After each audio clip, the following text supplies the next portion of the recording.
کبھی ہم نے سوچا ہے کہ ہم کسی کو دل میں چھوٹا کیوں سمجھتے ہیں؟ صرف اس لیے کہ وہ ہم سے کم امیر ہے، یا اس کی تعلیم کم ہے، یا اس کا لباس سادہ ہے۔ یاد رکھیں کہ نبی صلی اللہ علیہ وسلم نے فرمایا تھا کہ تکبر یہ ہے کہ حق کو ٹھکرا دیا جائے اور لوگوں کو حقیر سمجھا جائے۔ یعنی کسی کو کمتر سمجھنا اللہ کو بالکل پسند نہیں۔ ہم بھول جاتے ہیں کہ اللہ کے نزدیک اصل عزت نہ مال سے ہے، نہ شکل سے، نہ اسٹیٹس سے، بلکہ تقویٰ سے ہے۔ جیسے ہی ہمیں نئی نوکری ملتی ہے، یا ہماری شادی ہو جاتی ہے، یا اللہ تعالیٰ ہمیں اولاد نرینہ عطا کرتے ہیں، تو ہمارے اندر ایک تکبر، ایک غرور سا آ جاتا ہے۔ ہو سکتا ہے جسے ہم نظر انداز کرتے ہوں وہ اللہ کے بہت قریب ہو، اور ہو سکتا ہے ہم اپنی انا میں اللہ سے دور ہوتے جا رہے ہوں۔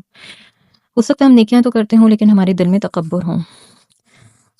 اور انسان کی حقیقت ویسے کیا ہے کہ وہ حقیر پانی پہ سے پیدا کیا گیا ہے، اور مٹی میں جا کے اس نے گل سڑ جانا ہے، اور اپنے پیٹ میں اپنی ہی گندگی کو لے کے پھرتا ہے۔ خود کے اندر ہمیشہ عاجزی پیدا کریں۔